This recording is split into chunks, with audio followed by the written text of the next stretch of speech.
नमस्कार, आप सभी का एक बार फिर से स्वागत है जीके मिलेनियर्स में। चलिए दोस्तों, आज हम बात करने वाले हैं एक इम्पोर्टेंट चैप्टर और बात करेंगे आज खोरठा भाषा एवं व्याकरण। यहाँ से महत्वपूर्ण 100 प्रश्नों को आज हम देखने वाले हैं जो कि आपके एग्ज़ाम के लिए काफ़ी इम्पोर्टेंट सवाल है। तो अंत तक आप एक बार ज़रूर बने रहेंगे। यहाँ से आपको काफ़ी अच्छे अच्छे सवाल देखने को मिलेगा। उम्मीद करेंगे कि आपको यहाँ से आने वाले एग्ज़ाम में सवाल ज़रूर देखने को मिले और इसी तरह की सीरीज जो है वो आगे भी हम लेकर आते रहेंगे। तो चलिए सबसे पहले तो समझते हैं खोरठा भाषा व्याकरण में क्या क्या क्वेश्चन बन सकते हैं और कैसे कैसे सवाल बनते हैं। आज के इस सवाल में हमको समझ में आ जाएगा कि यहाँ से किस तरह के सवाल जो है वो पूछे जा सकते हैं। तो इसमें से एक एक करके हम सभी प्रश्नों को देखेंगे। अगर इस वीडियो को अभी इससे पहले आप नहीं देखे हैं तो अंत तक आप एक बार ज़रूर देखेंगे। साथ ही साथ अगर चैनल पे नए तो चैनल को सब्सक्राइब कर दें और बेल आइकन को प्रेस कर दें ताकि इसी तरह का वीडियो हम लेकर आते रहेंगे और आपको यहाँ से बेनिफिट होगा।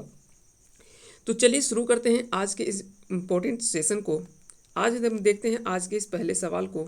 आज का पहला सवाल है कि भाषा ककर देन है। भाषा ककर देन है तो इसका राइट आंसर हो जाएगा ऑप्शन ए यानी सभ्यता का। भाषा जो है वो सभ्यता का देन है। यहीं से जो है वो भाषा विकसित होती है। साथ ही साथ एक चीज़ आप याद रखेंगे, यहाँ पे हो सकता है कि भाषा आप देख रहे होंगे कि ऐसे ना लिख करके और भाषा इस तरह से लिखा गया है। आखिर में इसका कारण क्या है? तो बता दें कि खोरठा में जो है वो आपको ताली विशा स यानी इस स और ये दोनों के बदले में इस स का प्रयोग होता है। तो ये आप जरूर याद रखेंगे कि कभी भी खोरठा भाषा में ये दोनों स के बदले इस स का प्रयोग होता है संयुक्त रूप से। तो कहीं भी जब जब आपको अगर शब्द छांटना भी होगा तो ये दोनों स अगर दिखाई दे तो पहले उस शब्द को आप छांट सकते हैं आसानी से। तो वहाँ से भी आप आंसर कर सकते हैं। आगे चलते हैं। अगला सवाल है कि आंसू के बहुवचन क्या है। तो आंसू का बहुवचन क्या हो जाएगा? आंसुओं। आंसुओं का हो जाएगा इसका राइट आंसर, यानी आंसू का बहुवचन क्या हो जाएगा? आंसुओं। अगला सवाल है कवि शब्द के स्त्रीलिंग बताओ। कवि शब्द के स्त्रीलिंग अगर बात करें तो कवयित्री होता है। कवयित्री इसका राइट आंसर हो जाएगा, यानी ऑप्शन ए। कवि शब्द का स्त्रीलिंग क्या हो जाएगा? कवयित्री। अगला सवाल है गीदड़ शब्द के स्त्रीलिंग बताओ। गीदड़ का अगर स्त्रीलिंग देखेंगे तो यहाँ पे गीदड़ी हो जाएगा। इसका राइट आंसर होगा ऑप्शन बी। आगे देखते हैं। अगला सवाल है कि क्रिया का मूल रूप के कहल जाए। तो क्रिया के मूल रूप को हम क्या कहते हैं? तो धातु कहते हैं। तो इसका राइट आंसर होगा ऑप्शन बी, यानी क्रिया का मूल रूप जो कहा जाता है उसे धातु कहते हैं। साथ ही साथ आगे अगर बात करें कि त वर्ग के उच्चारण मुंह के कौन से भाग से होता है। तो त वर्ग का उच्चारण जब भी हम त थ द ध दंत न तो दंत पढ़ते हैं तो वहाँ से हमको राइट आंसर पता चल जाएगा कि इसका उच्चारण जो होता है वो दंत से होता है। तो ये भी आप आसानी से पता कर सकते हैं। जैसे ट ठ ड ढ मूर्धन्य, तो वहाँ पे ट ठ जो होता है ट ठ ड ढ, तो ये सभी जो होता है वो मूर्धन्य से होता है। ट ठ ड ढ मूर्धन्य, लास्ट में हम इसको मूर्धन्य बोलते हैं। तो वहाँ से आप आसानी से पता कर सकते हैं ट ठ जो होता है वो मूर्धन्य होता है। त थ द ध दंत न, तो न इसको जो बोलते हैं इसको दंत न बोलते हैं। तो यहाँ से भी आप आसानी से पता कर सकते हैं कि ये जो है वो दंत से निकलता है। उसके बाद है प फ ब भ म, तो वो प फ ब भ ये सारे ओष्ठ से निकलता है। इस तरह के सवालों को आप आसानी से पता कर सकते हैं। आगे चलते हैं। अगला सवाल है कि विनोद एगो होनहार लड़का है। यहाँ होनहार क्या है? तो जब भी किसी शब्द की अगर बात करें तो वहाँ पे जो विशेषता बता रहा है कि विनोद एगो होनहार लड़का है। लड़का तो है लेकिन कैसा है? होनहार लड़का है, या तो सुंदर है, वह बहादुर है। ऐसे इस तरह का जब विशेषता बताए तो उसे हम क्या कहेंगे? ये विशेषण है। तो होनहार यहाँ पे क्या है? तो होनहार जो वो विशेषण है, क्योंकि इसकी विशेषता बता रहा है कि विनोद एक ठो लड़का है लेकिन वो कैसा है? तो होनहार लड़का है। तो यहाँ पे होनहार जो होगा वो क्या हो जाएगा? विशेषण हो जाएगा। आगे चलते हैं। बाकी का अगर विनोद की बात करें तो ये कर्ता हो जाएगा, या संज्ञा ले सकते हैं इसे। क्रिया जब कोई कार्य कर रहा होगा तो उसे हम क्रिया के रूप में लेंगे, और जब संज्ञा और सर्वनाम ये दोनों की विशेषता बताएगा तो उसे हम क्या कहेंगे? विशेषण कहेंगे। सर्वनाम आप सभी को पता ही है। आगे बात करते हैं कि वर्णमाला केकरा कहल जाए। वर्णमाला ककरा कहल जा है। तो वर्ण के क्रमबद्ध समूह को ही हम वर्णमाला कहते हैं। वर्ण के क्रमबद्ध समूह को ही हम वर्णमाला कहते हैं। आगे बात करते हैं कि दीर्घ स्वर क्या है। दीर्घ स्वर क्या है? तो दीर्घ स्वर की अगर बात करें, दीर्घ स्वर की बात करें तो आ, दीर्घई ई और दीर्घऊ ऊ, ये तीनों जो हो जाएगा वो आपका दीर्घ स्वर के अंतर्गत आता है। बाकी का ह्रस्व और दीर्घ, इन सभी चीज़ों को हम अगले क्लास में लेकर आएंगे, पूरे डिटेल से समझेंगे कि खोरठा भाषा में हम किन किन किन चीज़ों को हम उपयोग नहीं करते हैं, किसका उपयोग करेंगे, किसका उपयोग नहीं करेंगे। उसकी ध्वनि के बारे में हम पढ़ेंगे, कौन कौन से ध्वनि हैं, और साथ ही साथ कौन कौन से शब्दों का इस्तेमाल करते हैं, कौन कौन से शब्दों का इस्तेमाल नहीं करते हैं खोरठा में। इन सभी चीज़ों को हम पूरे डिटेल से समझेंगे और वहाँ से हम सभी चीज़ों को समझते चलेंगे। आगे चलते हैं। अगला सवाल है कि हिंदी ध्वनि चिन्ह 52 है। हिंदी ध्वनि में हम जानते हैं कि 52 चिन्ह है, लेकिन खोरठा में कितना है? तो खोरठा में आपको बताना है कि खोरठा में कुल कितने ध्वनि है। तो याद रखेंगे, यहाँ पे खोरठा में कुल ध्वनियों की संख्या अगर बात करें तो यहाँ पे 36 हो जाएगा। खोरठा में कुल ध्वनि की संख्या 36 है। हालांकि इसमें थोड़ा कभी कभी अपवाद भी रहा है। अपवाद रहने का कारण है कि जैसे ड और ढ जो है, इसमें भी कुछ लोग इसे नहीं मानते हैं, कुछ पुस्तक में नहीं माना गया है, कुछ पुस्तक में माना गया है। उसके बाद और 4 शब्द होता है, जैसे महा, लह, इस तरह का भी कुछ शब्द है जो कि कई लोग मानते हैं, कई लोग नहीं मानते हैं। RH जैसे रह, इस तरह का भी शब्द कुछ है जो कि 4 शब्द ऐसे आते हैं। इनको भी कई लोग मानते हैं, कई लोग नहीं मानते हैं। तो ये भी चीज़ याद रखेंगे। ऐसे अगर बात करें तो 29 जो वो व्यंजन है, बाकी का 8 जो याद रखेंगे, 29 जो वो व्यंजन है, 29 जो है वो यहाँ पे एक एक करके हम जब सब सारी चीज़ों को हम समझेंगे तो वहाँ पे सारा चीज़ पूरे पता चल जाएगा, अच्छे से हम समझेंगे। आगे अगला सवाल है कि काड़ा शब्द के स्त्रीलिंग बताओ। काड़ा शब्द के स्त्रीलिंग बताओ। काड़ा शब्द का स्त्रीलिंग क्या होगा? तो इसका राइट आंसर होगा ऑप्शन बी, यानी भैंस।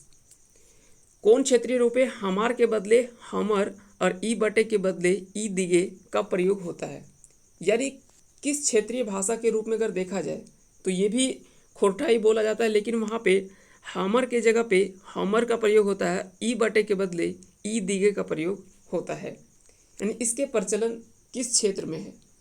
तो इसका राइट आंसर आपका हो जाएगा ऑप्शन ए, यानी सिखरिया। सिखरिया क्षेत्र में जो है इस रूप में अगर बात करें तो प्रयोग होता है ऐसे शब्दों का। अगला सवाल है कि बिरसा झारखंड खातिर शहीद भेल, यहाँ कौन कारक है? यहाँ पे आपको बताना है कि यहाँ पे कौन से कारक आपको दिखाई दे रहा है। तो सबसे पहले तो इन सभी चीज़ों को आपको समझना पड़ेगा कि आखिर में संप्रदान क्या है, अपादान क्या है, संबंध क्या है और कर्म क्या है। तो जब आप हिंदी पढ़े होंगे तो वहाँ पे या तो हो सकता है कि खोरठा में आप पढ़े होंगे, जैसे यहाँ पे एक बनता है कि कर्ता ने कर्म को करण से, कर्ता कर्म करण अपादान संप्रदान, यहाँ से या के लिए जो होता है वो करण होता है।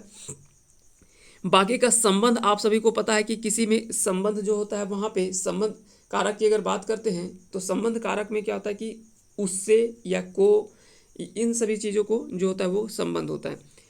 कर्ता ने कर्म को, जब भी किसी शब्द में को का प्रयोग हो तो वहाँ पे कर्म का उल्लेख होता है। कोई भी व्यक्ति अगर काम कर रहा है तो वो कर्ता के रूप में आता है। जैसे बिरसा ने अगर वहाँ पे होता तो कर्ता यहाँ पे क्या होता? बिरसा होता। संप्रदान क्या होता है कि संप्रदान के खातिर, यहाँ पे खातिर या के लिए, इन शब्दों का प्रयोग होता है तो वहाँ पे संप्रदान होता है। जबकि अपादान की अगर बात करें तो वहाँ पे अलगाव की स्थिति में, जैसे पेड़ से फल गिरा तो फल और पेड़ से फल का गिरना, ये दोनों में अलग हो रहा है, तो वैसे में वहाँ पे जो होता है वो अपादान का प्रयोग होता है, अपादान कारक होता है। तो इन सभी चीज़ों को याद रखेंगे। लेकिन जब भी खातिर या के लिए हो तो वहाँ पे उसका आंसर क्या हो जाएगा? वहाँ पे आंसर होगा संप्रदान। ऐसे में राइट आंसर होगा ऑप्शन ए, यानी संप्रदान। यानी बिरसा झारखंड के लिए या झारखंड खातिर शहीद भेल, तो इसका खातिर जो हो रहा है क्या हो रहा है?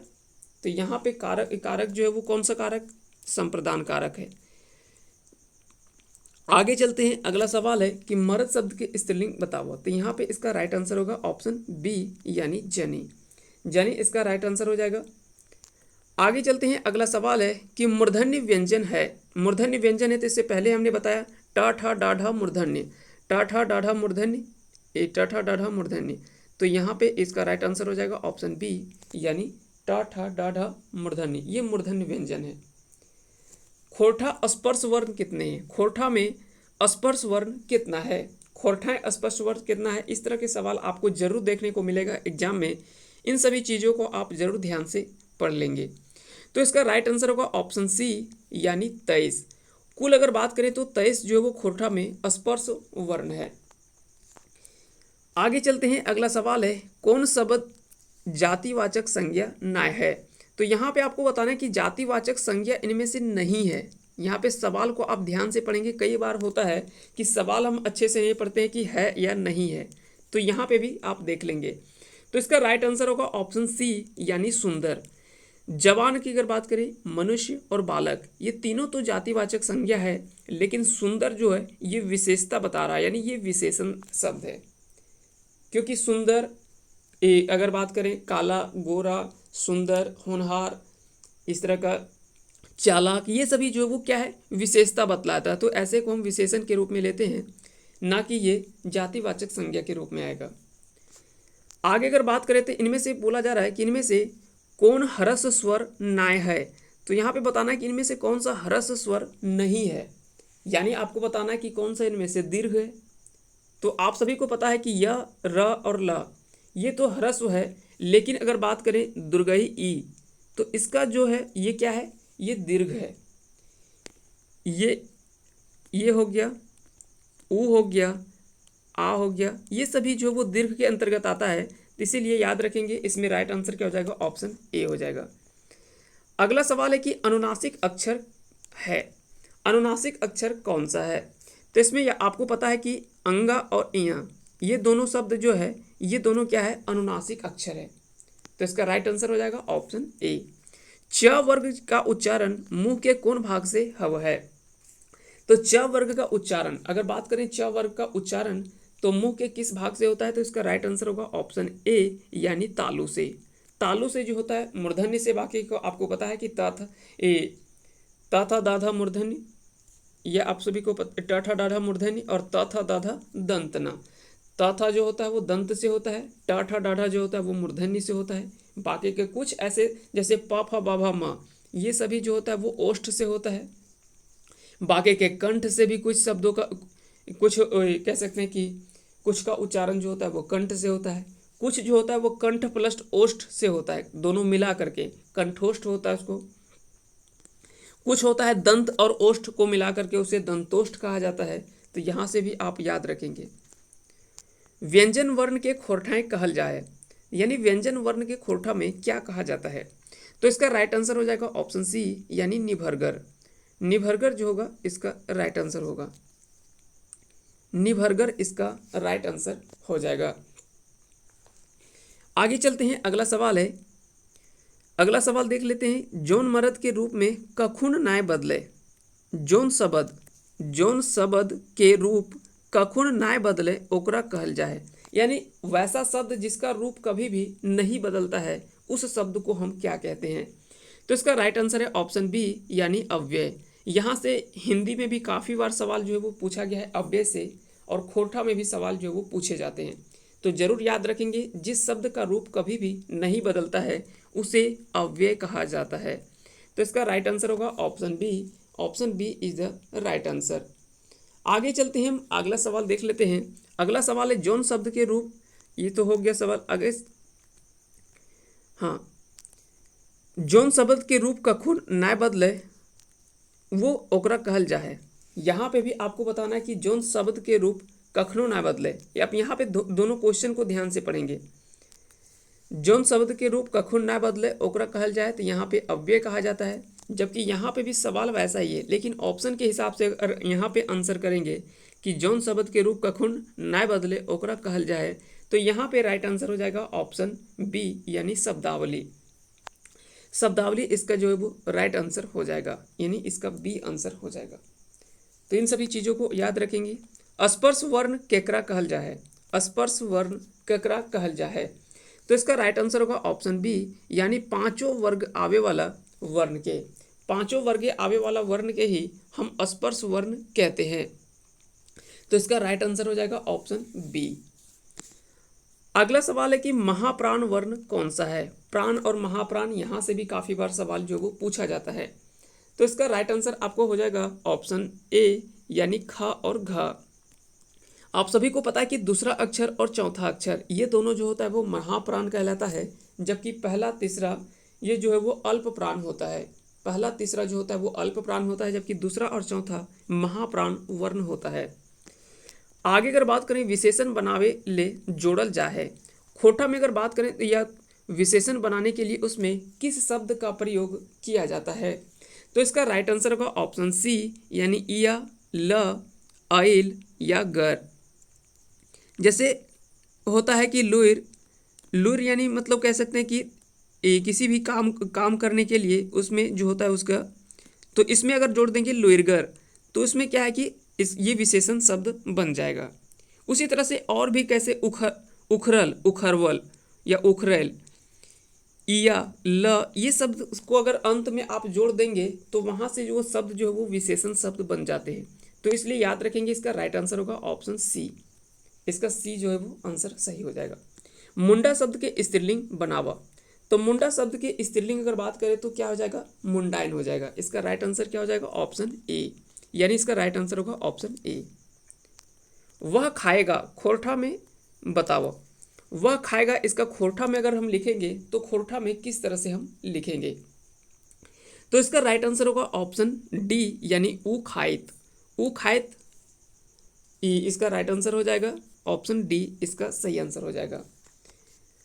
अगला सवाल है कि खोरठाए उष्म वर्ण क्या है। उष्म यानी गर्म वर्ण, तो जो आप सभी को पता है कि जब हम बोलते हैं तो बोलते समय जो निकलता है थोड़ा सा गर्म गर्म जो है सांस के साथ जो निकलता है शब्द, वैसे शब्द को हम उष्म वर्ण कहते हैं, उष्म वर्ण उसे हम कहते हैं। तो इसका राइट आंसर अगर हम लिखना चाहें तो स और ह। आप देखेंगे स और ह जो है वैसे शब्द है जो थोड़ा उष्ण यानी थोड़ा गर्म वर्ण के रूप में निकलता है, उसे हम उष्म वर्ण कहते हैं। तो इसका राइट आंसर हो जाएगा ऑप्शन सी, यानी स और ह, ये जो है वो उष्म वर्ण के अंतर्गत आता है। खोरठाए क्रिया के कहल जा है, क्रिया को क्या कहा जाता है। तो आप सभी को पता है कि क्रिया की अगर बात करें खोरठा में तो उसे करनी कहा जाता है, क्योंकि आप सभी को पता है कि करनी यानी क्रिया को ही हम करनी कहते हैं खोरठा में। तो इसका राइट आंसर होगा ऑप्शन ए। हमर ठिन 3 गो नींबू है, यहाँ पे कौन विशेषण है। तो आप सभी को सबसे पहले समझना कि यहाँ पे कौन विशेषण है। तो यहाँ पे इसका राइट आंसर हो जाएगा संख्यावाचक, क्योंकि यहाँ पे 3 आप सभी को पता है 3 यहाँ पे शब्द बता रहा है, यानी हमारे पास 3 नींबू है। तो 3 नींबू है यानी यहाँ पे 3 जो है वो शब्द क्या है, यहाँ पे संख्यावाचक के बारे में बता रहा है। तो इसका राइट आंसर होगा ऑप्शन ए, यानी संख्यावाचक विशेषण हो जाएगा। आगे चलते हैं, अगला सवाल है खोरठाए में यज्ञ कैसे लिखा, यज्ञ को अगर लिखा जाए तो वो कैसे लिखा जाएगा। तो आप सभी को पता है कि यह जो है जब शब्द के शुरुआत में अगर कहीं यह का प्रयोग होता है तो यह जो है वो किस में बदल जाता है, यह जो है वो ज में बदल जाता है। उसके बाद आप सभी को पता है कि ज्ञ जो है ये शब्द का प्रयोग 2 तरीके से हम करते हैं, या तो ज्ञ के रूप में ग और य के रूप में भी प्रयोग करते हैं, गी और य के रूप में भी प्रयोग करते हैं, इस तरह का भी प्रयोग करते हैं। बाकी का ई और ग, तो यहाँ पे इसका राइट आंसर होगा ऑप्शन सी, यानी यज्ञ। जैसे और भी जैसे ज्ञान, तो ज्ञान को हम कभी कभी ऐसे भी लिखते हैं, या तो फिर हम ज्ञान भी हम पढ़ते हैं, ज्ञान, तो ज्ञान भी होता है इसका ज्ञान। तो याद रखेंगे ज्ञ जो है वो किस में बदल जाता है, ज्ञ जो है वो गी और य में बदल जाता है, या तो फिर कई जगह इस तरह से भी आपको देखने को मिलेगा लिखा हुआ। उसके बाद जब शब्द के बीच में, जैसे सियार शब्द के बीच में जब य का प्रयोग होता है तो ये य जो है वो किस में बदल जाता है, तो ये य जो है वो इसमें बदल जाता है, तो यहाँ पे हो जाएगा CR। तो याद रखेंगे जब भी अंतस्या य का प्रयोग बीच में हो तो वो अ में बदल जाता है, जबकि अगर शुरुआत में होता है तो वो ज में बदल जाता है। जैसे यहाँ पे यह जो वो शुरुआत में है तो ये ज में बदल जाएगा, और अगर बीच में होगा, बीच में अगर होगा तो वो इस य में प्रयोग हो जाएगा, बदल जाएगा। तो इस तरह से सभी चीज़ों को याद रखेंगे। आगे चलते हैं, अगला सवाल है खोरठाए संधि के भेद बतावा। खोरठा में संधि के कितने भेद हैं, तो इसका राइट आंसर होगा ऑप्शन बी यानी 3। इसका राइट आंसर हो जाएगा ऑप्शन बी। खोरठा भाषा लिंग और वचन के अनुसार न्याय बदले है। तो इनमें से कौन सा ऐसा भाषा है जो कौन सा ऐसा है जो कि खोरठा भाषा में लिंग और वचन के अनुसार से नहीं बदलता है। तो आपको पता है कि इसका राइट आंसर होगा ऑप्शन सी यानी क्रिया। क्रिया जो है वो कभी भी लिंग और वचन के अनुसार से नहीं बदलता है। जैसे काम, काम में आप लिंग बदलें, जैसे काम कर रहा है, काम कर रहा है या काम कर रही है, लिंग यहाँ पे कुछ भी बदल दें, काम काम ही होता है, चाहे वो कर रहा है चाहे कर रही है, तो यहाँ पे काम जो है वो नहीं बदलता है। तो उसी तरह से और वचन भी जो होता है, ये लिंग और वचन जो है वो क्रिया के अनुसार से नहीं बदलता है। तो इस तरह से आप याद रखेंगे, इसका राइट आंसर होगा ऑप्शन सी। अगला सवाल है कि ए और औ खोरठाए लिखल जा है। तो जब भी कोर्टा में ए का प्रयोग होता है तो ए के जगह पे अ और ई का प्रयोग होता है, जबकि औ के जगह पे अ और ऊ का प्रयोग होता है। तो इस तरह से जैसे आपको अगर एक शब्द मिले औरत, अगर एक शब्द मिले औरत, तो औरत को हम इस तरह से लिखते हैं अ उ र त, औरत। तो खोरठा में हम इस तरह से औरत को जो है वो लिख सकते हैं। ऐनक, अगर बात करें खोरठा में, अगर कहीं आपको दिखाया जाए कि ऐनक कैसे लिखेंगे, ऐनक शुद्ध तो हिंदी में ऐसे लिखा जाता है, लेकिन वही अगर खोरठा में पूछा जाए तो इसमें इस तरह से लिखेंगे अ ई न और क, ऐनक। इस तरह से हम जो है वो खोरठा भाषा में लिखेंगे। यहाँ से जो है वो शुद्ध शब्द है। जब भी आपको आने वाले एग्जाम में हो सकता है कि इनमें से पूछा जा सकता है कि इनमें से खोरठा में कौन सा शुद्ध है, तो ऐसे में जो है वो आपको थोड़ा कन्फ्यूजन में डाल सकता है। इस तरह से आप जरूर याद रखेंगे। आगे चलते हैं, अगला सवाल है अपनौती देखावे खातिर। अपनौती देखवे खातिर क्रिया से क्या जोड़ल जा है। तो अपनौती देखवे खातिर क्रिया से जोड़ल जा है। तो जब भी कोई अपनौती दिखाना हो यानी अपनापन दिखाना हो तो वैसे में क्या जोड़ा जाता है, तो खोरठा में जो है वो क और ख, क और थ अगर जब हम जोड़ देंगे शब्द में, तो वहाँ पे क्या है कि शब्द के अंत में अगर क और थ जोड़ देते हैं तो वहाँ पे एक अपनौती या अपनापन दिखाई देता है। तो इसका राइट आंसर होगा ऑप्शन ए। सबले पहल भाषा के प्रयोग कौन रूपे भेल। सबसे पहले अगर बात करें कि भाषा के रूप, भाषा जो है वो किस रूप में प्रयोग किया गया, तो इसका राइट आंसर क्या हो जाएगा, इसका राइट आंसर क्या हो जाएगा, तो इसका राइट आंसर होगा ऑप्शन डी यानी संकेत भाषा के रूप में। इसका राइट आंसर हो जाएगा ऑप्शन डी यानी संकेत के रूप में प्रयोग जो है वो भाषा का सबसे पहले किया गया। अगला सवाल है भाषा साधन है। भाषा किसका साधन है, तो इसका राइट आंसर होगा ऑप्शन सी यानी अभिव्यक्ति का। भाषा जो है वो अभिव्यक्ति के साधन है। अगला सवाल है भाषा युद्ध रूप के ज्ञान ककर से हव है। भाषा युद्ध रूप के ज्ञान ककर से हो गए। देख लीजिए यहाँ पे ज्ञान का प्रयोग किया गया है, जबकि वास्तविक में अगर हिंदी में होता तो यहाँ पे ज्ञान शब्द का प्रयोग होता। तो ज्ञान के जगह पे हम ज्ञान का भी प्रयोग करते हैं। इस तरह से याद रखेंगे। तो 39 का क्या हो जाएगा, इसका राइट आंसर होगा ऑप्शन ए यानी व्याकरण।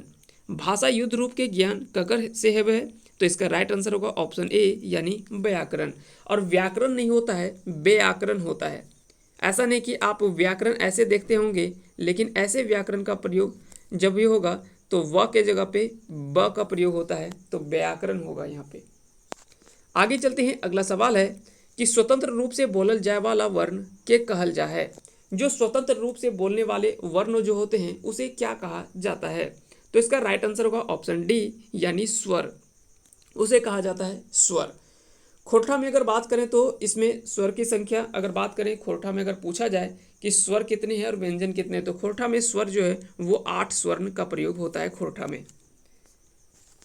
आगे चलते हैं, अगला सवाल है कि संज्ञा और सर्वनाम विशेषता बताए वाला शब्द कहला है। यानी संज्ञा और सर्वनाम की विशेषता बताने वाला शब्द जो है वो क्या कहलाता है? तो संज्ञा और सर्वनाम की विशेषता बताने वाला जो होता है, इसके पहले में हम पहले बात कर चुके हैं, इसको हम विशेषण कहते हैं। तो इसका राइट आंसर होगा ऑप्शन ए यानी विशेषण। याद रखेंगे वह शब्द जो है वो खोरठा में प्रयोग व के जगह पे ब का प्रयोग होता है। तो जब भी शब्द अगर व दिखाई दे शुरुआत में तो वह जो है वो ब में परिवर्तित हो जाता है। तो इस चीज़ को आप जरूर याद रखेंगे।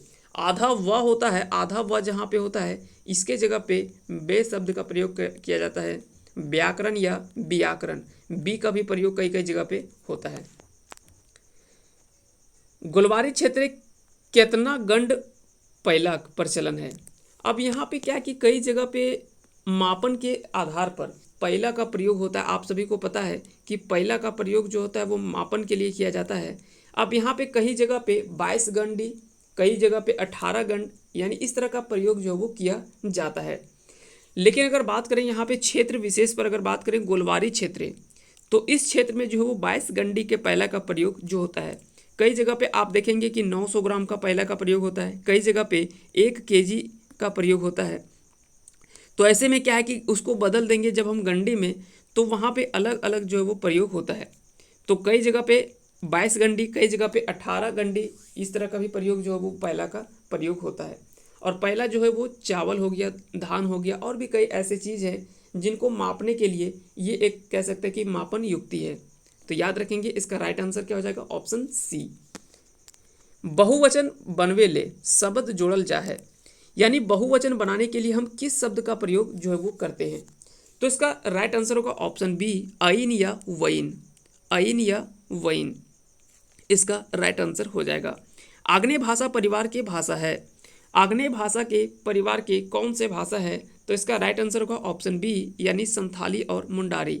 ये दोनों भाषा जो है वो इस संथाली और मुंडारी जो है ये आर्य भाषा परिवार या आग्नेय भाषा परिवार के हैं।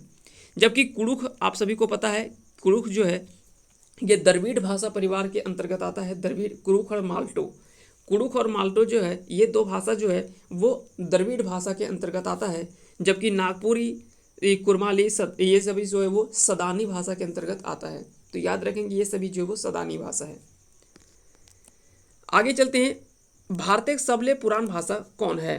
तो भारत की सबसे पुरानी भाषा की अगर बात करें तो वो संस्कृत भाषा है। संस्कृत से ही यहाँ पे सारे शब्दों का कह सकते हैं कि धीरे धीरे जो है वो विकसित हुआ है। जैसे संस्कृत आया, संस्कृत के बाद आप सभी को पता है कि कुछ कुछ लिपि का प्रयोग देखने को मिलता है। यहाँ से लिपि विकसित होता है। लिपि से धीरे धीरे हम आगे बात करते हैं। अपभ्रंश, अपभ्रंश से हिंदी है।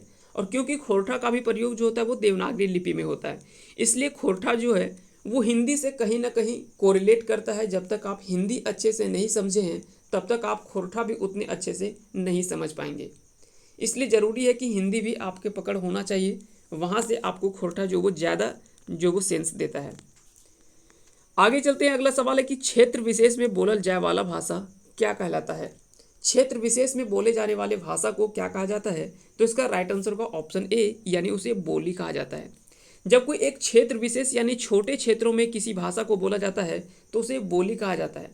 जबकि भाषा जो होता है वो एक बड़े क्षेत्रों में, कह सकते हैं कि देश ही नहीं विदेशों में भी उसका प्रयोग होता है और अलग अलग क्षेत्र जगहों पे होता है, तो उसे हम भाषा के रूप में कहते हैं। उसे हम क्या कहते हैं? भाषा कहते हैं।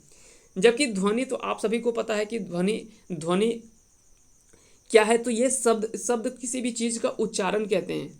तो उसका जो साउंड आता है उसी को हम ध्वनि मानते हैं, जो किस शब्द का या किस वर्ण का उच्चारण जो वो किस रूप में हम करते हैं, तो वो साउंड जो है वो ध्वनि कहता है कि उसका उच्चारण जो वो किस रूप में कर रहे हैं, ये साउंड बताता है। अगला सवाल है कि आर्य भाषा परिवार की भाषा है। आर्य भाषा परिवार के भाषा है, तो इसका राइट आंसर आपको बताना है कि आर्य भाषा परिवार के अंतर्गत इनमें से कौन सा आता है। तो इसका राइट आंसर होगा ऑप्शन ए यानी खोरठा। खोरठा जो वो आर्य भाषा के अंतर्गत आता है। जबकि संथाली, मुंडारी और हो ये सभी किसके अंतर्गत आता है? तो ये आग्नेय भाषा के अंतर्गत आता है, ये आग्नेय भाषा के अंतर्गत आता है। तो इसका राइट आंसर होगा ऑप्शन ए यानी खोरठा जो वो आर्य भाषा परिवार के अंतर्गत आता है। शब्द एक पहिल यह रहले तो ये बदल जा है।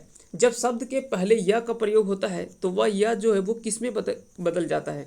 तो आप इसका आंसर हम पहले कर चुके हैं, ये ज हो जाएगा, क्योंकि यह ज अगर शब्द के पहले जैसे यज्ञ, यज्ञ अगर होता है तो ये किस में बदल जाता है, जैग, तो इसका आंसर क्या हो जाएगा, जैग हो जाएगा। और ज्ञ जो है वो ग में प्रयोग ये बदल जाता है। उसी तरह से और भी कई सारे शब्द हैं। यदि हो गया तो जदि या जोदी हो जाता है। अगर यदि, तो यदि जो है वो जदि या तो फिर जोदी का प्रयोग होता है, क्योंकि खोरठा में से जोदी बोला जाता है। आगे चलते हैं, अगला सवाल है कि लिखना कौन क्रिया है, लिखना कौन क्रिया है, अकर्मक, विशेषण, सर्वनाम या सकर्मक। तो इसका राइट आंसर हो जाएगा, इसका राइट आंसर हो जाएगा ऑप्शन डी, यानी सकर्मक क्रिया। सकर्मक क्रिया इसका हो जाएगा राइट आंसर, 49 का डी हो जाएगा इसका सही आंसर, क्योंकि लिखना जो है वो सकर्मक क्रिया के अंतर्गत आता है। खोरठा भाषा पहिल व्याकरण के नाम बतावा, खोरठा भाषा पहिल व्याकरण के नाम बतावा। तो इसका राइट आंसर आपको बताना है कि इसका राइट आंसर क्या होगा। तो इसका सही आंसर हो जाएगा खोरठा सहित सदानिक, खोरठा सहित सदानिक इसका सही आंसर हो जाएगा। खोरठा भाषा खातिर एखन सबसे उपयुक्त लिपि है, तो खोरठा भाषा के लिए सबसे उपयुक्त लिपि कौन सा है। तो आप सभी को पता है कि खोरठा भाषा जो है, अभी खोरठा की अपनी लिपि कोई विकसित नहीं हुई है, जिसके कारण से देवनागरी लिपि में ही जनरली इसका उपयोग होता है। तो इसका सबसे उपयुक्त लिपि जो है वो कौन सा है, तो देवनागरी लिपि है। जैसे सबका भाषा का अपना एक लिपि है, जैसे ओलचिकी, आप सभी को पता है कि संथाली भाषा की लिपि है ओलचिकी। वहीं अगर बात करें हो भाषा की लिपि, यहाँ से भी कई बार पूछा जाता है, तो हो भाषा की लिपि जो है वो वारंगचीती लिपि है। वारंगचीती या वारंगछीती लिपि जो है, वारंगचीती लिपि या वारंगछीती लिपि है, जो वो हो भाषा की लिपि है, जिसको लाको बोत्रा के द्वारा 1940 में इसको विकसित किया गया था। वहीं अगर बात करें ओलचिकी लिपि जो है वो संथाली भाषा की लिपि, इसका विकास जो वो रघुनाथ मुर्मू के द्वारा, पंडित रघुनाथ मुर्मू के द्वारा 1941 में किया गया था। तो इन दोनों चीज़ों को याद रखेंगे। ओलचिकी जो वो संथाल भाषा की लिपि है, संथाली भाषा की लिपि है, जबकि वारंगछीती जो है वो हो भाषा की लिपि है। वहीं अगर बात करें खोरठा भाषा की लिपि, तो देवनागरी ही है, जैसे हिंदी की लिपि जो है वो देवनागरी है। बाकी के ब्राह्मी, रोमन, ये सब अलग। रोमन लिपि क्या है, तो रोमन जब हम दाएं से बाएं की ओर लिख के आते हैं, जैसे उर्दू आप देखते होंगे कि इधर से शुरुआत करते हुए हम दाएं से बाएं की ओर आते हैं। तो जब भी शब्द का प्रयोग दाएं से करके और बाएं की ओर आते हैं, तो वैसे को हम रोमन लिपि के रूप में मानते हैं। जबकि ब्राह्मी लिपि अगर बात करें तो लिपियों में ये प्राचीन लिपि के अंतर्गत आता है, ब्राह्मी लिपि। फिर उसके बाद कई सारे लिपि आए, पाली आया, पाली के बाद अपभ्रंश, अपभ्रंश आया, अपभ्रंश से फिर हिंदी आता है। तो इस तरह से धीरे धीरे जो वो भाषा का विकास जो वो क्रम देखने को मिलता है। वर्ण के व्यवस्थित समूह के कहल जा है, वर्ण के व्यवस्थित समूह के की कहल जा है। तो इसका राइट आंसर होगा ऑप्शन सी, वर्णमाला उसे कहा जाता है। खोरठा भाषाएं स बदल जा है, इसके पहले हमने बात कर चुके हैं कि इस स का प्रयोग हो या तो फिर इस स का प्रयोग हो, इस दोनों स के बदले में हम संयुक्त रूप से इस स का प्रयोग होता है। खोरठा में इसी शब्द का प्रयोग होता है, बाकी के इन दोनों वर्ण का प्रयोग जो वो नहीं होता है। तो याद रखेंगे इसका प्रयोग कभी भी खोरठा में नहीं करना है। जब भी आपको स का प्रयोग करना है तो इसी स का प्रयोग करेंगे, इस स का प्रयोग कभी भी नहीं करेंगे। तो इसका राइट आंसर हो जाएगा ऑप्शन, यहाँ पे अब यहाँ पे थोड़ा सा क्या है कि यहाँ पे थोड़ा सा ये स नहीं दिया हुआ है, तो इसके अनुसार से जब ये स नहीं हो तो ये कई जगह पे कहीं कहीं ख में बदल जाता है। तो इसका राइट आंसर आप ख भी मान सकते हैं। जैसे कुछ ऐसे जगह पे जैसे धनुष, तो धनुष जो वो कई जगह पे आपको धनुख भी मिलेगा, धनुष जो है वो कई जगह पे धनुख भी मिलेगा। तो याद रखेंगे कई जगह पे ये ख में भी बदल जाता है, या तो ख में या तो फिर धनुष अगर नहीं ऐसे नहीं लिखा हो तो या फिर ऐसे हम धनुष का लिख सकते हैं, लेकिन ये धनुष जो है ये जो है वो गलत होगा। तो याद रखेंगे कई जगह पे स जो वो या तो ख में बदल जाता है या तो फिर इस स में परिवर्तित हो जाता है। अगला सवाल है अव्यय के भेद बतावा, अव्यय के कुल कितने भेद हैं। तो इसका राइट आंसर होगा ऑप्शन सी, यानी 4। खोरठा भाषाएं केकर प्रभाव है, खोरठा भाषाएं केकर प्रभाव है।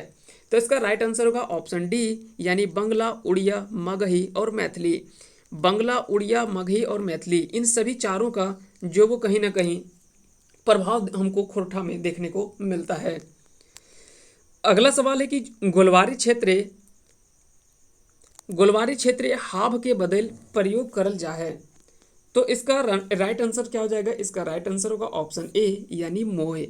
मोय इसके जगह पे मोय शब्द का प्रयोग जो वो किया जाता है। हाव के जगह पे मोय का प्रयोग होता है। संथाल परगनिया खोरठाय मैथिली आर को प्रभाव है। तो अगर बात करें कि संथाल परगनिया खोरठाय मैथिली आर किसका प्रभाव जो है वो देखने को मिलता है, तो इसका राइट आंसर हो जाएगा ऑप्शन सी यानी अंगिका का। अंगिका इसका सही आंसर हो जाएगा। प्रश्नवाचक क्या के प्रयोग खोरठाय है वो है। अगर क्या कहीं पे शब्द दिख जाए प्रश्नवाचक में, तो क्या जो वो खोरठा में किस रूप में बदल जाता है? तो इसका राइट आंसर होगा ऑप्शन ए यानी कई जगह पे कीना, का या की इस शब्द का प्रयोग जो वो किया जाता है। तो इन चीज़ों को आप जरूर याद रखेंगे। इसका राइट आंसर होगा ऑप्शन ए। खोरठा भाषाएं स बदल जा है। ताली विषय स जो है वो किस में बदल जाएगा? तो इस स में बदल जाएगा, जबकि ये स भी जो है वो इसी में बदल जाता है। लेकिन कहीं कहीं पे इसका उपयोग जो है वो ख के रूप में भी किया जाता है। उपसर्ग के प्रयोग है वह है। उपसर्ग का प्रयोग कब होता है? शब्द के पहले में या शब्द के पाछू यानी शब्द के अंत में। तो एक शब्द आता है उपसर्ग और दूसरा है प्रत्यय। ये दोनों चीज़ों के बारे में आपको ध्यान रखना है। एक होता है उपसर्ग और दूसरा है प्रत्यय। तो उपसर्ग का प्रयोग जो होता है वो कहाँ पे होता है? तो शब्द के पहले जो प्रयोग होता है वो उपसर्ग कहलाता है, जबकि शब्द के पाछू यानी शब्द के अंत में जो प्रयोग होता है उसे प्रत्यय कहा जाता है। तो इन सभी चीज़ों को आपको ध्यान में रखना है। आगे चलते हैं। अगला सवाल है पुरुषवाचक सर्वनाम के भेद है। पुरुषवाचक सर्वनाम के भेद है। तो इसका राइट आंसर होगा ऑप्शन ए यानी 3 भेद जो है वो पुरुषवाचक सर्वनाम के भेद जो है वो 3 है। खोरठाएं भूतकाल के भेद बतावा। खोरठाएं जो वो भूतकाल के कितने भेद है? इसका राइट आंसर क्या हो जाएगा? राइट आंसर होगा ऑप्शन बी यानी 6 6 इसका सही आंसर हो जाएगा। आगे चलते हैं। अगला सवाल है के खातिर कौन कारगिक चिन्ह है? के खातिर कौन कारगिक चिन्ह है? तो के खातिर या फिर के लिए। इसके पहले हमने बात किया है कि जैसे अभी हमने बात किया था कि बिरसा मुंडा झारखंड खातिर जो वो उसमें हम देखे थे सवाल एक तो जैसे देखे थे कि बिरसा झारखंड खातिर शहीद भेल है। तो वहाँ पे खातिर पूछ रहा था कि यहाँ पे किस तरह का कारक जो है उपयोग किया गया है। तो इसका राइट आंसर होगा ऑप्शन ए यानी संप्रदान। क्योंकि के खातिर या के लिए, के खातिर या के लिए जब भी इस शब्द का प्रयोग आपको देखने को मिले तो वैसे में हम संप्रदान का प्रयोग करते हैं। और यहाँ पे जब भी हमने बात किया कि जब भी एक दूसरे से अलग होने की प्रवृत्ति देखने को मिलता है, जैसे पेड़ से फल गिरा, इस पहाड़ से नदी निकली, तो एक जगह से दूसरे जगह अलग होने की अलगाव की स्थिति हो तो वैसे में हम अपादान कहते हैं। कर्ता जब भी कोई व्यक्ति ने का प्रयोग हो, जैसे राम ने फल तोड़ा, तो वहाँ पे ने राम क्या हो जाएगा और ने क्या है? तो वहाँ पे कर्ता होता है। कर्म कौन कर रहा है? तो जो कर्म कर रहा है कर्ता ने कर्म को। अब जैसे राम ने किताब को पढ़ा, तो को यहाँ पे क्या है? को जो वो कर्म को बताता है। तो कर्ता ने कर्म को कर्म करण के लिए संप्रदान के लिए अपादान। यहाँ अपादान पे क्या होता है? तो से भी प्रयोग कई बार होता है कि पेड़ से फल गिरा, तो कई बार अपादान के लिए से का प्रयोग होता है और कई जगह पे और भी दूसरा शब्द का भी प्रयोग होता है। आगे चलते हैं। अगला सवाल है कि भाववाचक संज्ञा बनावा। लड़का की अगर भाववाचक संज्ञा अगर आपको बताना है तो लड़का का भाववाचक संज्ञा क्या हो जाएगा? तो इसका राइट आंसर क्या हो जाएगा? राइट आंसर होगा ऑप्शन डी यानी लड़कपन। लड़कपन इसका जो है वो सही आंसर हो जाएगा। जैसे बुढ़ापा, तो बुढ़ापापन। उसी तरह से जो भी शब्द का है उसमें पन कई जगह पे अलग अलग शब्दों का प्रयोग होता है, इससे भाववाचक संज्ञा बनाने के लिए इसका राइट आंसर हो जाएगा लड़कपन। अगला सवाल है कि तोय किन लानले, तुल की लानले है। तोय की किन लानले है। हिया कीना जो है वो क्या है? तो कीना आपको पता है कि इसके पहले हमने बात किया कीना, की या का। ये जो वो प्रश्नवाचक के बारे में हमने बताया था कि इसमें जो है वो प्रश्नवाचक यहाँ पे कहलाता है प्रश्नवाचक यानी क्या जो है वो क्या है? ये प्रश्नवाचक चिन्ह है यानी प्रश्नवाचक को बताता है। तो क्या के जगह पे ही खोरठा में कीना का प्रयोग करते हैं, या तो कई जगह पे का प्रयोग करते हैं, कई जगह पे की प्रयोग करते हैं। तो याद रखेंगे इसका राइट आंसर हो जाएगा ऑप्शन ए यानी प्रश्नवाचक। प्रत्यय के प्रयोग हो है, प्रत्यय के प्रयोग अभी हमने बताया कि शब्द के आखिरी में यानी शब्द के आखिरी में जो है वो प्रयोग होता है प्रत्यय का, जबकि उपसर्ग का प्रयोग जो होता है वो शब्द के पहले होता है। वो गिलासे कुछ पड़ल है, हिया कुछ क्या है, आपको बताना है कि यहाँ पे कुछ जो है वो क्या बता रहा है, निजवाचक, निश्चयवाचक, अनिश्चयवाचक या संबंधवाचक। इसका राइट आंसर आपको बताना है कि इसका राइट आंसर क्या हो जाएगा। तो इसका राइट आंसर होगा ऑप्शन सी यानी अनिश्चयवाचक।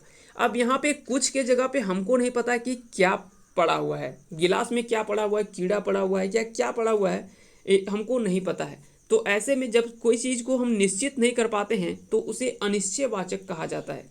तो याद रखेंगे इसका राइट आंसर होगा ऑप्शन सी यानी अनिश्चयवाचक।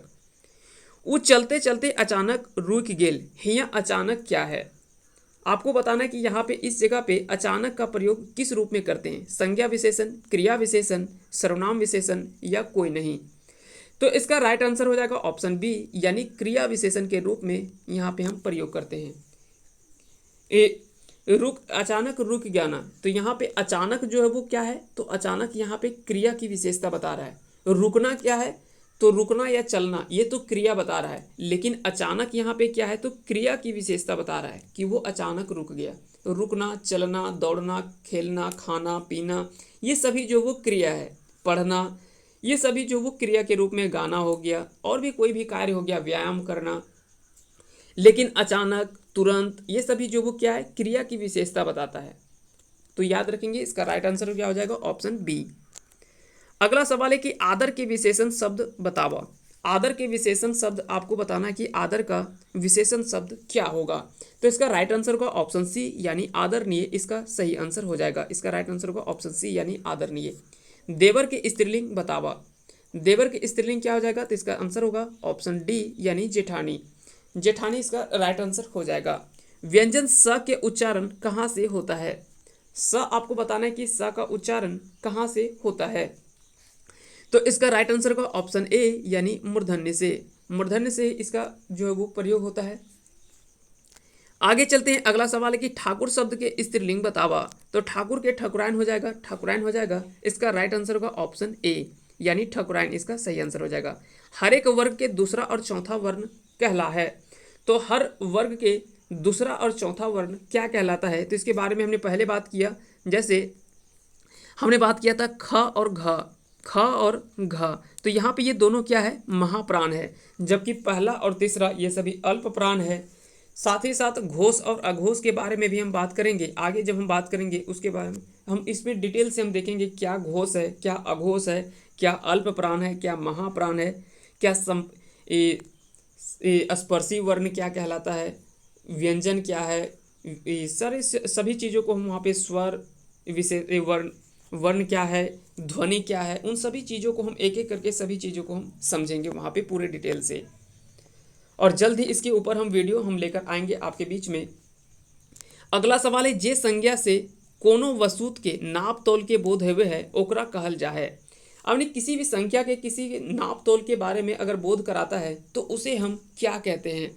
तो इसका राइट आंसर है ऑप्शन ए यानी परिणाम, परिमाणवाचक। याद रखेंगे यहाँ पे थोड़ा सा परिमाण कर लेंगे, ये परिमाण होगा ना कि परिणाम। परिमाणवाचक यहाँ पे इसका जो है वो सही आंसर हो जाएगा। अगला सवाल है कि संथाली भाषा का 8वीं अनुसूची के में कौन बच्छर शामिल करल गेल है। तो आप सभी को पता है इसका राइट आंसर क्या हो जाएगा, 92वें संविधान संशोधन। 92वें संविधान संशोधन जो है वो 2003 में कितने शब्दों कितने भाषाओं को जोड़ा गया है, तो 4 भाषाओं को जोड़ा गया है। संथाली के अलावा और 3 भाषाओं का प्रयोग किया गया है। आपको कमेंट करके बताना है कि 92वें संविधान संशोधन में संथाली के साथ साथ और किन भाषाओं को जो है वो शामिल किया गया था और किस वर्ष शामिल किया गया था। तो वर्ष तो हमने बता दिया 2003 में, लेकिन आपको बताना है कि कौन कौन से शब्द इसके अलावा, संथाली के अलावा कौन कौन से भाषा को इसमें शामिल किया गया था 8वीं अनुसूची में। तो इसका राइट आंसर आपको बताना है। तो इसका याद रखेंगे, इसका राइट आंसर होगा 2003। यहाँ पे थोड़ा सा इसमें आंसर थोड़ा सा दिया गया है गलत, इसको आप जरूर देख लेंगे। इसका राइट आंसर होगा 2003। आगे चलते हैं, अगला सवाल है, अरे मोहन हिया आओ, तो कौन कारक है? यहाँ पे आपको बताना है कि ये जो वो कौन सा कारक है। तो इसका राइट आंसर हो जाएगा बी, यानी संबोधन। यहाँ पे संबोधन कारक का प्रयोग हो रहा है। अपादान आप सभी को पता है कि जब वहाँ पे अलग होने की बात की, संबंध कब होता है? जब एक दूसरे से संबंध की बात करते हैं तो वहाँ पे संबंध कारक दिखाता है, जैसे को का प्रयोग होता है से पर, और कर्ता आप सभी को पता है ने का प्रयोग जब होता है तो वहाँ पे कर्ता कारक के बारे में बताता है। ई हमर कलम है, आर ऊ ओकर हिया ई ऊ कौन सर्वनाम है? ई हमर कलम है, आर ऊ ओकर। तो यहाँ पे आपको बताना है कि ई और ऊ जो है वो कौन से सर्वनाम है, अनिश्चयवाचक, निश्चयवाचक, निजवाचक या संबंधवाचक। तो इसका राइट आंसर हो जाएगा बी, यानी निश्चयवाचक, क्योंकि ये निश्चित बता रहा है कि अगर मान लेते हैं कि ये दो कलम है, तो अगर बोले कि ई हमर लगे और ऊ ओकर लगे, तो यहाँ पे क्या है कि इसके बारे में हमको पता है कि यहाँ पे निश्चित ही हम बता रहे हैं कि ये हमारा है और ये तुम्हारा है।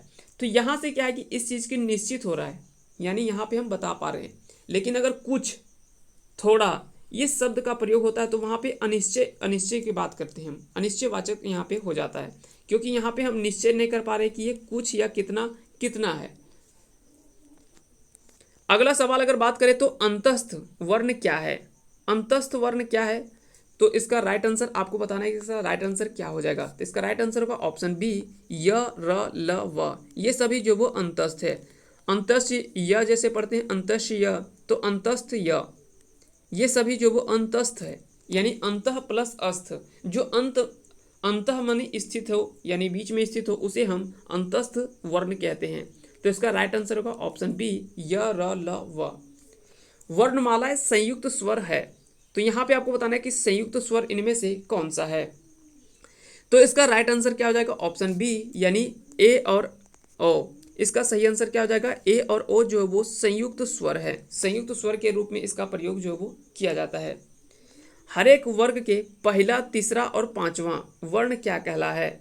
हर एक वर्ग के पहला, तीसरा और पांचवा ये क्या कहलाता है? तो आपको पता है कि ये अल्प प्राण कहलाता है, जबकि दूसरा और चौथा अल्प प्राण पहला, तीसरा और पांचवा, जबकि महाप्राण क्या है? दूसरा और चौथा, ये जो वो महाप्राण कहलाता है। तो आपको याद रखना है कि पहला, तीसरा और पांचवा ये सभी जो वो अल्प प्राण कहलाते हैं, जबकि महाप्राण जो होता है वो दूसरा और चौथा वर्ण कहलाता है। विशेषण के भेद बतावा, यानी विशेषण के कुल कितने भेद हैं? तो ये आपको पता ही होगा। इसका राइट आंसर है ऑप्शन ए, यानी 4। खोरठा लिंग है, खोरठा में कितने लिंग का प्रयोग होता है? स्त्रीलिंग, पुल्लिंग, जैसे हम हिंदी में प्रयोग करते हैं उसी तरह से अगर खोरठा में अगर बात करें तो यहाँ पे 3 लिंग का प्रयोग किया जाता है। इसके बारे में हम डिटेल से जब हम पढ़ेंगे, जेंडर जब हम पढ़ेंगे खोरठा में, तो वहाँ पे हम सभी चीज़ों को देखेंगे। आगे अगर बात करें संविधान की 8वीं अनुसूची में झारखंडी जनजातीय भाषा है, तो आप सभी को पता है कि संविधान की 8वीं अनुसूचित में झारखंडिक जनजातीय भाषा है। तो इसका राइट आंसर है ऑप्शन बी, यानी मुंडारी। भाषा का लघुत्तम इकाई है, भाषा का लघुत्तम इकाई है, तो भाषा की लघुत्तम इकाई क्या है इसके बारे में आपको बताना है। इसका सही आंसर होगा ऑप्शन ए, सी, वर्ण। वर्ण जो वो भाषा की लघुत्तम इकाई या सबसे छोटी इकाई हम मान सकते हैं वर्ण को। अब यहाँ पे याद रखना कि ये हम आपको बता रहे हैं यहाँ पे ऑप्शन के अकॉर्डिंग यहाँ पे अगर ध्वनि आता तो ध्वनि भी जो है वो अगर बात करें तो इकाई जो है वो लघु इकाई ही है भाषा की, लेकिन ऑप्शन के अकॉर्डिंग देखा जाए तो यहाँ पे वर्ण जो है वो सही आंसर हो जाएगा। अगला सवाल है कि क्रिया विशेषण के भेद है, क्रिया विशेषण के कुल कितने भेद हैं? तो इसका सही आंसर होगा ऑप्शन सी, यानी 4। देखिए 4 यहाँ पे जो वो 4, इसका हम उच्चारण जो होता है वो खोरठा में थोड़ा सा अलग होता है। जैसे छ, जब भी छ होता है हिंदी में, लेकिन इसको जब हम खोरठा में लिखेंगे तो छव लिखेंगे, छव, छ और व। विमल भात खाए रहल है, विमल भात खाए रहल है, यहाँ कौन क्रिया है? तो खाना जो है वो क्रिया है, लेकिन आपको बताना है कि कौन से क्रिया का प्रयोग यहाँ पे किया जा रहा है। तो इसका राइट आंसर आपको बताना है। तो यहाँ पे आंसर होगा ऑप्शन ए, यानी सकर्मक। अब अकर्मक क्रिया और सकर्मक क्रिया को हम कैसे पहचानें? सबसे पहले तो सवाल उठता है कि आखिर में जब भी कोई क्रिया कर रहा है, अब यहाँ पे क्रिया क्या है, खा रहा है, खा रहा है। अगर आपसे सवाल पूछा जाए कि क्या खा रहा है और क्या का आंसर अगर आपसे मिल जाए तो समझ लेंगे कि वो सकर्मक क्रिया के बारे में बता रहा है। जैसे अगर हम यहाँ पूछे कि विमल खा रहा, भात खा रहा है, तो अगर पूछे कि क्या खा रहा है तो यहाँ पे आंसर हमको मिल गया कि भात खा रहा है। तो जब भी आंसर अगर यहाँ पे चावल खा रहा है, दाल खा रहा है, रोटी खा रहा है, फल खा रहा है, कुछ भी अगर आपको आंसर वहाँ से मिल जाए कि क्या का आंसर अगर यहाँ से मिल जाए तो वो सकर्मक क्रिया है। और क्या का आंसर, जैसे वह खेल रहा है, वह खेल रहा है, वह खेल रहा है, अगर आपसे पूछा जाए कि वह क्या खेल रहा है तो आप उसका आंसर नहीं दे पा रहे हैं, तो यानी ये सकर्मक क्रिया बता रहा है। अगर क्या का आंसर निकल जाए तो वो सकर्मक क्रिया होगा और क्या का आंसर नहीं मिले तो वो अकर्मक क्रिया कहलाता है। आगे चलते हैं, अगला सवाल है खोरठाई कितना स्वर है। खोरठाई कितना स्वर है, तो इसके बारे में हमने पहले बात किया कि खोरठा में कुल 8 स्वर है। अ, आ, ई, उ, ए और ओ। ये 8 स्वर का प्रयोग जो है वो खोरठा में किया जाता है। याद रखेंगे, कई जगह पे अय और औ को भी शामिल किया जाता है, लेकिन अय और औ जो है वो खोरठा में स्वर में शामिल जो है वो नहीं होते हैं। तो याद रखेंगे, इसका राइट आंसर क्या हो जाएगा, 8 हो जाएगा। अ, आ, ई, उ, ए और ओ, इसका प्रयोग जो है वो खोरठा के रूप में 8 स्वर का प्रयोग किया जाता है। खोरठा भाषा यह शब्द मध्य और शब्दांत में बदल जा है।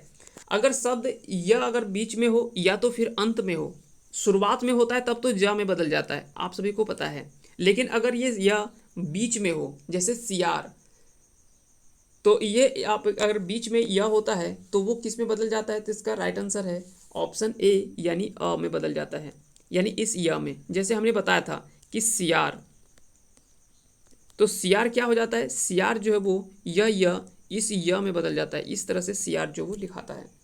तो याद रखेंगे इस तरह से। होशियार, तो होशियार अगर लिखना चाहे तो इस तरह से लिखेंगे होशियार, तो इस या में जो है वो परिवर्तित हो जाएगा। अंत में अगर आप अंत में भी अगर या का प्रयोग हो तो वहां पे भी जो है वो या किस में बदल जाएगा, इस या में परिवर्तित हो जाएगा। सार्वनामिक विशेषण के भेद है। सार्वनामिक विशेषण के भेद क्या है, तो इसका राइट आंसर क्या हो जाएगा, इसका राइट आंसर होगा ऑप्शन बी, यानी 4। सार्वनामिक विशेषण के भेद जो वो 4 हैं। क्रिया के भेद है, क्रिया के भेद कितने हैं, तो क्रिया के भेद अगर बात करें तो आंसर होगा ऑप्शन ए, यानी दूगो। दूगो इसका अकर्मक क्रिया और सकर्मक क्रिया, ये सभी को पता है। हम आपन कलम साथ लान ले ही, यहाँ पे कौन से सर्वनाम है, यहाँ पे आपको बताना है कि हम आपन कलम साथ लान ले ही। हिया जो वो कौन सर्वनाम है, आपको बताना है कि इसमें किस सर्वनाम का प्रयोग हो रहा है, तो इसका आंसर होगा निजवाचक। निजवाचक सर्वनाम का प्रयोग किया जा रहा है, क्योंकि आपन कलम यहाँ पे निजता के बारे में बता रहा है कि हम आपन कलम लाए, यानी अपना कलम लेकर आए हैं, साथ लेकर आए हैं। तो यहाँ पे क्या है कि निजता के बारे में बता रहा है। अगर कोई भी चीज़ परिणामवाचक या परिमाणवाचक कब कहते हैं, जब जैसे 2 लीटर दूध, 5 केजी, ये सामान, जब कोई माप तौल की इकाई अगर पता चले तो वो परिणामवाचक हो जाता है।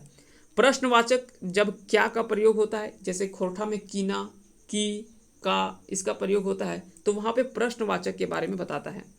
बाकी के निश्चय और अनिश्चय ये तो हमने पहले बता दिया कि अगर कोई भी चीज़ निश्चित अगर हमको पता चल रहा है तो वो निश्चयवाचक होता है, जहाँ पे निश्चित नहीं होता है वो अनिश्चयवाचक होता है।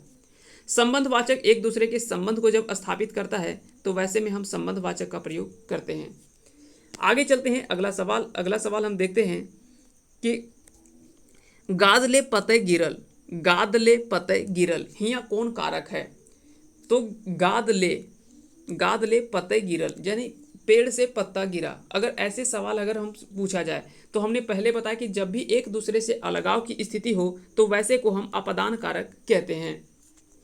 जकर से अलगाव उत्पन्न हेबे है ओकरा कहल जा है, तो उसको हम क्या कहते हैं, उसको हम अपादान कारक कहते हैं। तो इसका राइट आंसर क्या हो जाएगा, ऑप्शन बी, यानी अपादान कारक। कारक के चिन्ह है, कारक के कुल कितने चिन्ह हैं, कारक के कुल कितने चिन्ह हैं, तो इसका राइट आंसर होगा ऑप्शन सी, यानी 8। कारक के कुल कितने, 8 चिन्ह हैं। कौन कौन से हैं, उन सभी चीज़ों को, 8 भेद को हम सभी चीज़ को समझेंगे। कर्ता, कर्म, कारक, करण अपादान, संप्रदान, इन सभी चीज़ों को हम एक एक करके बात करेंगे। जब हम कारक पढ़ेंगे पूरे डिटेल से हम वहाँ पे देखेंगे कि कारक के कुल कितने चिन्ह भेद होते हैं, कौन कौन से और किस में किस शब्द का प्रयोग जो है वो किया जाता है, किस वर्ण का प्रयोग करेंगे, वहाँ पे हम सभी चीज़ों को देखेंगे। मोहन पुस्तक पढ़ल सूर्य चमके है, हिया कर्ता कारक कौन है। यहाँ पे आपको बताना है कि कर्ता कौन है। तो जैसे कार्य क्या कर रहा है, पढ़ना, तो यहाँ पे क्रिया तो पढ़ना है। अगर बात करें तो क्या पढ़ रहा है, तो पुस्तक पढ़ रहा है, तो ये तो सकर्मक क्रिया की बात कर रहा है। लेकिन कर्ता कौन है, यहाँ पढ़ कौन रहा है, तो क्रिया को कर कौन रहा है, तो मोहन पढ़ रहा है, तो मोहन इसका राइट आंसर होगा। सूर्य चमको है, यानी चमकना एक क्या है, एक क्रिया है, लेकिन कौन चमक रहा है, तो सूर्य चमक रहा है, तो यहाँ पे क्या है, तो यहाँ पे कर्ता जो हो जाएगा वो मोहन और सूर्य हो जाएगा। मनोहर एगो होनहार लड़का है, यहाँ विशेषण क्या है, तो विशेषण क्या है, यहाँ पे विशेषता बता रहा है कि वह होनहार है। ठीक है, आगे चलते हैं। अगला सवाल है कि सर्वनाम के भेद है। सर्वनाम के भेद आपको बताना है कितने भेद हैं, तो इसका राइट आंसर है ऑप्शन बी, यानी 6 ठो। सर्वनाम के 6 भेद हैं, इसके बारे में भी हम बात करेंगे आगे। यात्रा बाजार कौन वाचक संज्ञा है। यात्रा बाजार कौन वाचक संज्ञा है, व्यक्तिवाचक, समूहवाचक, द्रव्यवाचक या जातिवाचक। तो इसका राइट आंसर होगा ऑप्शन बी, यानी समूहवाचक, क्योंकि बाजार मेला ये सभी जो वो एक समूह की बात करते हैं। यात्रा जो होता है यहाँ पे कई लोग शामिल होते हैं, तो ये कह सकते हैं कि एक तरह से समूह की बात कर रहे हैं। मेला हो गया, बाजार हो गया, और भी कई ऐसे चीज़ें, रैली हो गया, तो वैसे चीज़ जहाँ पे एक से अधिक, यानी कह सकते हैं कि एक समूह की बात करते हैं, तो वैसे को हम समूहवाचक के अंतर्गत रखते हैं। अगला सवाल है कि संज्ञा के भेद है। तो संज्ञा के भेद आपको पता है कि इसका आंसर हो जाएगा 4, यानी संज्ञा के 4 कुल भेद हैं। आगे चलते हैं और आज का अंतिम सवाल है, इसका राइट आंसर आपको कमेंट करके बताना है कि इसका सही आंसर क्या होगा। क्वेश्चन है कि जौन शब्द के कोई खास आदमी, जगह, ठाव के बोध हवे है, ओकरा कहल जा है। जौन शब्द से कोई खास व्यक्ति, जगह या ठाव के बोध होवे है, ओकरा कहल जा है। यानी वैसा शब्द जिससे कोई खास व्यक्ति, स्थान, इसका बोध होता है, उसे क्या कहा जाता है। द्रव्यवाचक, समूहवाचक, व्यक्तिवाचक या जातिवाचक। आंसर आप कमेंट करके जरूर बताएंगे इसका राइट आंसर क्या होगा। उम्मीद करते हैं कि आज का ये सेशन आप सभी को पसंद आया होगा। थोड़ा सा टाइम हो सकता है कि ज़्यादा आपको लग रहा होगा, क्योंकि थोड़ा सा हमने सिर्फ आपको आंसर नहीं बताया, थोड़ा बहुत कोशिश किया है हमने बताने का।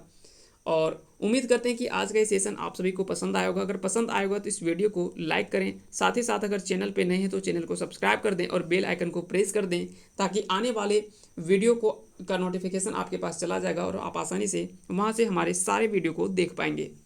आप सभी को बहुत बहुत धन्यवाद अंत तक बने रहने के लिए। जय हिंद, जय भारत, जोहार झारखंड।